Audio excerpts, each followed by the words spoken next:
Hello, my name is Mark Garrett, and welcome to this new TV show, What's the Plan? The show's purpose is to bring community leaders out to discuss issues that will face Plymouth or the region, and to discuss how they plan on approaching these problems, to deal with them, to affect positive growth, positive change for the citizens of the town, citizens of the Commonwealth, citizens of the county. What is a plan? A plan is a concept, an idea, a strategy. We talk about planning in the municipal realm, and it's typically land use planning and development, but planning takes a much bigger role. Everything we do, everything we see, everything we encounter, we plan for, we strategize for. So today, what I've done is I've asked my very good friend, Kevin O'Reilly, well known around town, owner-operator of Creative Strategies and Communications, a public affairs and government consulting firm that deals with planning and strategies of various components of planning and development initiatives. And Kevin's going to help us discuss why to plan, what is a plan, and the objectives of a plan. So please say hello to my guest, Kevin O'Reilly. Mr. O'Reilly. Good afternoon, Mr. Garrett. And how are you? I'm very well. How are you today? Very good. Before we get really started into planning, a lot of people ask me, so what does Kevin O'Reilly do? Good question. And I think, again, as I explained in the intro, that you have a very global view of planning and strategizing. And before I talk about municipal planning or land planning or budgetary planning, what does a planner, a conceptual planner, do? In my case? Yes. Somebody in my case, what we try to do in my line of work is identify clients or projects that need local approval, whether it's through a planning board, a town meeting, or actually working on up to the state and sometimes even the national level.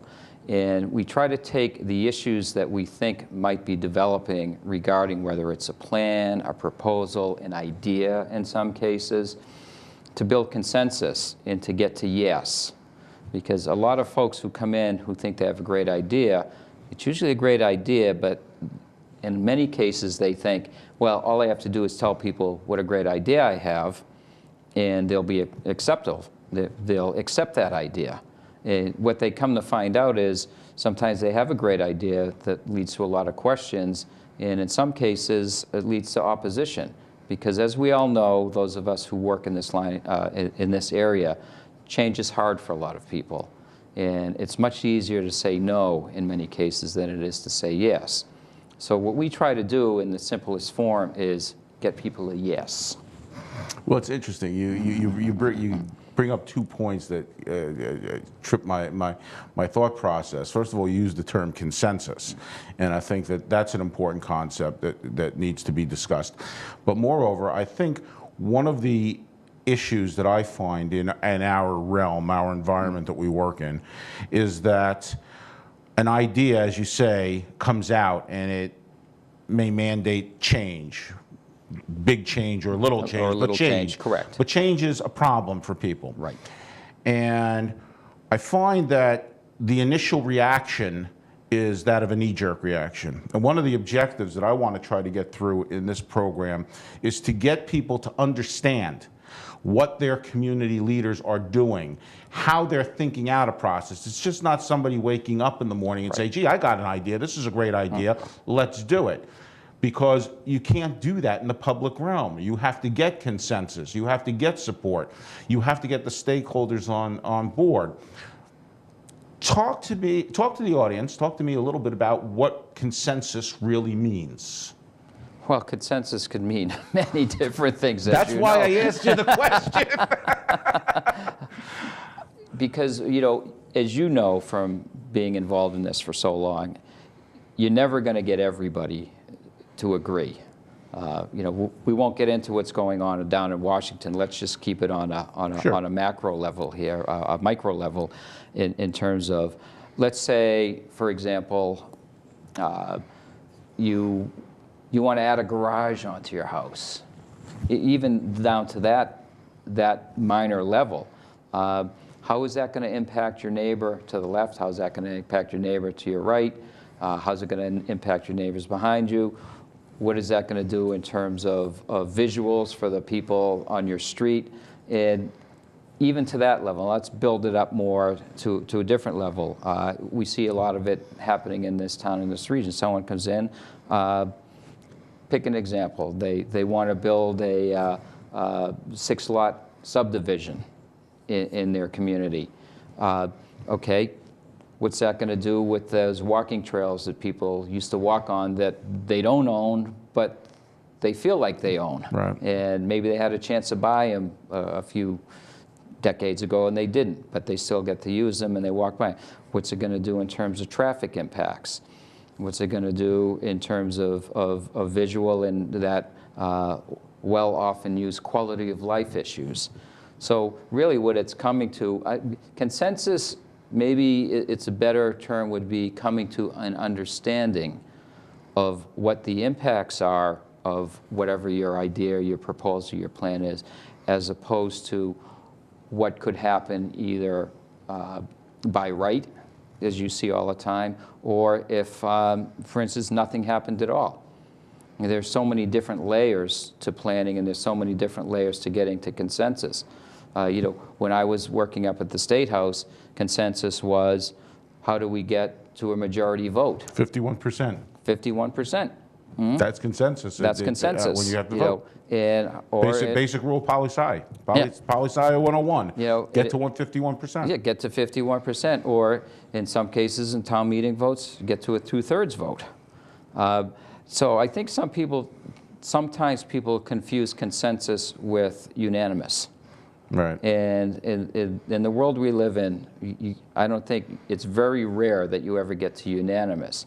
But, you know, compromise, consensus compromise, where everybody gets a little bit, right, and nobody walks away completely happy. One of the, you bring up another point, which is very interesting and fascinating. As of right, as a concept. As of right doesn't mean how you feel. As of right is what the law allows. Exactly. Now, you know, as we've talked about this, as a member of the Zoning Board of Appeals and as a member of the Planning Board, there are times I vote for things I don't like. It's not about me voting on what I like or what I don't like. If they've met the standard, if they've met the test, whether I like it or not is irrelevant. They've met the test. If I have an issue, it's change the test, change the standard, not, you know, attack a proponent, whatever it may be, because they're doing something that doesn't make me feel warm and fuzzy. Right, right. You know, we are a nation of laws, right? And laws, as I understand it, and I'm not a lawyer, and I know you're not a lawyer, but having worked in the regulatory realm, the law is really the great equalizer. It really doesn't take sides. It looks at things from both sides and tries to get to the best result given the circumstances. And maybe that's kind of synonymous with consensus. Everybody's a little bit happy, everybody's a little bit upset, but by and large, nobody is taking the full brunt of the benefit or the cost of an issue. Right. Yeah, I had an interesting conversation with a gentleman today who was talking about this new concept, or this new term for, what do you call it, the architect of, choice architect.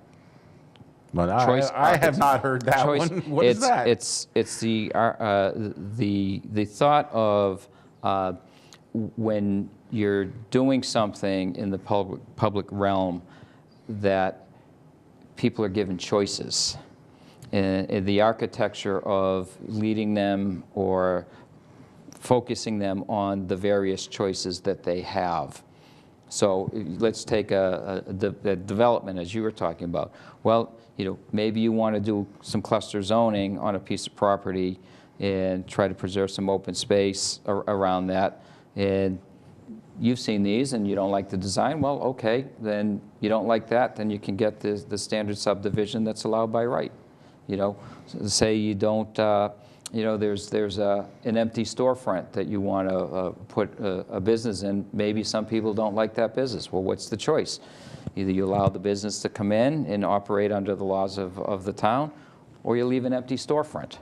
You know, we're always confronted with choices. It's trying to get to the middle between the choice way over on this side or the choice way over on that side. It doesn't always have to be black or white. Right. And that's that whole consensus building is like, okay, how can we get enough of us to the middle that we're going to get to that 50% or we're going to get to that 2/3 that we're going to let this proposal or this idea go forward. That's the whole concept of democracy. Democracy isn't one way or another. It's government by consensus, government by compromise, and everybody has to give a little to gain a little. And you know, a lot of people seem to have forgotten that. Oh yeah, it's much more. It's a lot less gray and a lot more black and white. There's no doubt. Yeah. And you know, in my career, when I was as a consultant, an environmental consultant, I was always known. They used to slangily put it, cutting the deal. And we used to laugh about it, but really what that was sitting down and saying, okay, this is what my client needs. And I understand what the regulators need. And there's that space, that neutral space, and that's where you have to work. Right. Excuse me. If you can give up things that are not terribly important to you, that satisfy the other side, and vice versa, you tend to be able to work these things out and get to a place where, okay, we have a project concept, we have a strategy here that we can move forward. Now, you've worked on a lot of interesting and broad spectrum projects. I mean, I can't pigeonhole you to a discipline, but I tell you that constantly. It's that moving target thing. It is a moving target. I mean, you know, one day you're an environmentalist, the next day, what are you doing now? And developing strategies in a broad base of clientele, are the principles still the same? Yeah, in my line of work, I don't want to get specifically into every client that I've had, but I don't want to go there. Let's, you know, I have a large national client that if there's legislation pending that either they're in favor of or opposed to, I don't go up to their whatever state house there is and lobby. There are guys and gals who do that, who like doing that. I don't do that. What we try to do is build the consensus from the ground up, from the grassroots. There's terms for it, grassroots, grass tops. Difference between grassroots is the local folks or people who share a common goal who get together. Grass tops would be organizations that share a common goal that you try to bring together. So there's a slight difference between the two. And what we'll do, say there's a piece of legislation that we want folks to weigh in on, we will get, whether it's employees or organizations that feel strongly about an issue, and we'll get them to write letters to the legislator or make phone calls or send emails. You know, it's amazing. People who take a jaded view of government think that they really can't have any kind of influence. But I can tell you, if you get 5 or 10 letters on a particular subject in a week, it becomes... You being a legislator you being a legislator, yeah, or a staffer for a legislator, that becomes an important issue and something that you really want to pay attention to. Now, you know, in these days of electronics, you can send blast emails out and all these other things. The personal contact aspect of it still works very well. You can see this in elections. You know, you get all this high-tech equipment and, you know, micro-targeting and, you know, how have they voted in the past and what magazines do they subscribe to and everything else. You look at Marty Walsh up in Boston. What won the election for him in the primary? It was the door-to-door. It was the personal contact. It was identifying his support and turning them out. When you have a lot of people running an election, you find your base. So sometimes we call it hand-to-hand combat. But the personal still does matter, even in this high-tech world. Well, we're a social animal. I don't care what technology we have. The technology is only a vehicle to deliver a message. And at some point, the delivery system has to be personal. You have to be able to sit across from each other and say things. And you and I have had some disagreements. And no, never. No, obviously not. But and it's important for me to see your reaction and feel your reaction. And I'm assuming that it goes hand in hand with you. To see, you say something and it sounds harmless, but it strikes a chord. And you say, wow, maybe that was over the top. Maybe it went somewhere I didn't want it to go. My intention wasn't that.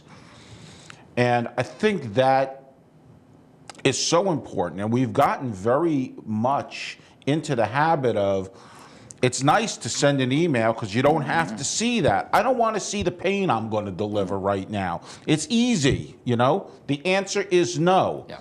Boof, it goes off electronically, and you get an email back. You don't see the crying, you don't see the red face, you don't see the sweat. You may get a response, but it's not 100% response. No, and I think one thing that I've seen over the years, and having done this for over 30 years now, is people have forgotten how to disagree with each other sometimes on an issue. Oh, absolutely. And it doesn't have to be personal. I mean, we've had some knockdown, drag-out disagreements over issues, but they're over issues. Right. We may have different points of view on something, but it doesn't mean at the end of the day we can't go out and have a cup of coffee or a beer. No, and I think that's I think the problem, as you identify with Washington, and maybe not so much at the State House. You see it a little bit sometimes here locally. You can disagree on an issue. That doesn't mean the person's a bad person. That's right. If you respect the person and you come out with a different outcome than they do, are you all of a sudden not respecting that person's ability to think, right, or to plan or to strategize? If you have the confidence in the person's ability to analyze, okay, maybe there's a different answer. The world, it's not the world according to you, it's not the world according to me. There may be a different answer. And what may be the better thing is for you to say, I think my idea is better, but if he says it or she says it, maybe there's some credence to it. Maybe I should look at it again, run through it again, and maybe take this set of sunglasses off and put this set of sunglasses on. And louder doesn't always mean better. No, because you were always not louder than I was on the soccer bench, and I was not always as effective. But you know what I'm saying. No, you're absolutely right. You're absolutely right. If you have 3 or 4 people who can scream and yell and make more noise, that doesn't always mean that they know more than the 100 people who aren't saying anything. No, they're just heard more. And so a lot of what we try to do is get beyond those 3 or 4 or 5 or 100 that scream and yell loudly, and find those people that are interested or care, but don't necessarily feel the need to stand up and pound their chest, and build that consensus and help build support for something in that way. Do you see us losing the ability to gain consensus because of technology, because of our inabilities? Are the Maltese Falcon, one of my favorite movies. Sidney Greenstreet makes a comment to Humphrey Bogart. He likes to talk to a person who knows how to talk, because you only know how to talk if you do it in practice therefore you can do it judiciously. And a lot of times people are talking and I see not- it. they're not They're not listening. listening, They're not and listening. they also are not, they've lost the ability to communicate. Oh, they've lost the ability to listen. I Yeah, mean, but they may say something inappropriate. As I said, I may say something to you, and I see a response that I didn't anticipate. But you've been in meetings before where you've said to people, unless you have something new to say on this subject, please confine your comments to what, to new ground. And people, in a lot of cases, and you've seen it, and I've been in the audience sitting there, they already have their speeches prepared. Right. And come hell or high water, they're going to give that speech, whether you like it or not. Right, because they want to be heard. They've sat in a meeting and they haven't listened to what's going on because they wrote a speech. Right. Right. They're practicing their speech. They're running their speech to their head. They're not listening. Oh, that issue that I was just going to talk about, well, the members of the board just solved that through consensus or compromise, but I'm still going to talk about it.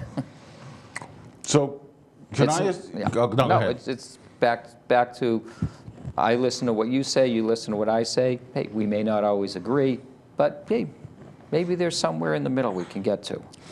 Would you agree with this statement? And I think it's real. I know I do. And I think it's real important with this whole concept of planning and strategizing and consensus building. The issues we are dealing with today, at whatever level, personal, public, private, whatever, are becoming more complex and more nuanced, meaning that there is no real cut and dry yes, no, right, wrong answer. Is that Absolutely, because the amount of information out there is unbelievable compared to what we were dealing with even 10 years ago. Anyone can go on to Google now and find information about anything. Well, you know what I tell my GIS class about information. I ask them, who agrees that information is power? And everybody's hand goes up. And I say, no, information is clutter. The use of information is power. You can get a ton of information and store it in boxes and put it in filing cabinets and closets or put it on thumb drives or remote hard drives.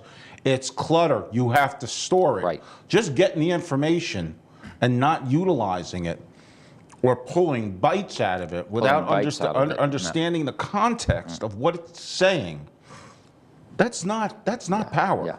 Yeah. Using the information selectively, not telling the whole story. You see a lot of that. Quite a bit of it. We've lost our ability to read. And to understand the context of the written word. Yeah. Think critically. Let things work their way through. Think critically and think logically. And thank you. Think logically. Logic is just so incredible.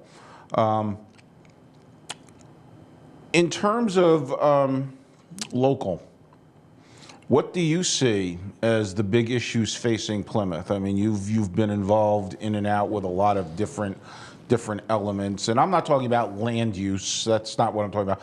But the issues that we're going to be facing over the next year, 5, 10. Yeah, I think the biggest issue that we're facing is, and you deal with it on the board every week, every day, is how are we going to continue to grow our economy in this community to keep it vibrant? How are we going to keep opportunities available for our children to come back and want to live here and keep this a vibrant community? It's great that we're in some places we're age restricting, but we need to have that balance of we want vibrant schools and we want a vibrant education system and we want opportunities, but we have to balance that. We have to pay for that. And how are we going to pay for that? We still have to make sure that we have a strong business community. We all know that the Entergy is not going to be there forever. Maybe it's going to be gone sooner than any of us anticipate. How are we going to make up that hole without raising taxes so high that it's difficult to live here and provide services? So, Plymouth's a wonderful place. There's a reason so many folks have moved here. And we have to recognize that the Plymouth of today is not the Plymouth of 20 years ago or the Plymouth of 50 years ago, and the Plymouth of 10 years from now is not going to be the same as the Plymouth of today. But how are we going to manage that to make sure it's still the place that we all want to live and that our children, our grandchildren want to come back to? I think that's the biggest challenge that we're facing. That coupled with the fact that we have more and more people coming. Right. We have not yet hit that critical mass. We Oh, are no, still, right. we are still, people are still coming, and growth is not necessarily arithmetic. No. It becomes geometric, and so things start doubling, and therefore you have to provide the services, the educational underpinning to make this a competitive community. We do a lot of talking about what we think Plymouth is and what it should be, and that's all coupled with the whole concept of growth. However, growth costs money. Growth doesn't come cheap, and that's a hard thing to say. But I haven't looked around and seen a whole lot of municipalities anywhere in this country lowering taxes. No. I mean, that's just the way it is. And as long as we're producing more people, there's going to be growth. And as long as there's growth, there's going to need to be more roads, more schools, more sewer, more water, less septic. Well, Yeah. Right. because as we're growing and using / consuming resources, those resources are then becoming more diminished and cannot sustain Right. the larger population. Right. And again, it gets back to that balance of making sure that you still maintain that open space and you maintain the character of the community that brought people here in the first place. But with each new family that moves in, that's more strain on services, and we need to plan for that. We need to be prepared. I totally agree. Without the whole concept of planning and strategizing with how to deal with budget, infrastructure, environment, health, Right. education. I mean, these are all really large, encompassing disciplines, which I hope to bring people in from those areas to participate in this show, to give people a sense of why schools do what they do, why DPW and Public Works has to do what they do. Why do we need to build this? Why? What is the issue that we're responding to? Right. And the other thing in planning is, what are the alternatives? You always have to look at the alternatives. Okay, you want to do this, but what about that? It's that whole choice thing. That's it. Yeah, it goes back to choice and evaluating what can and can't be done, or what's most beneficial. And we are at a point. It's interesting in one of the classes I teach at Bridgewater. I'm talking about this whole Anthropocene, the concept of developing a new epoch in geologic time based on human effect on the Earth. I mean, we've always looked at reptiles, mammals, ice.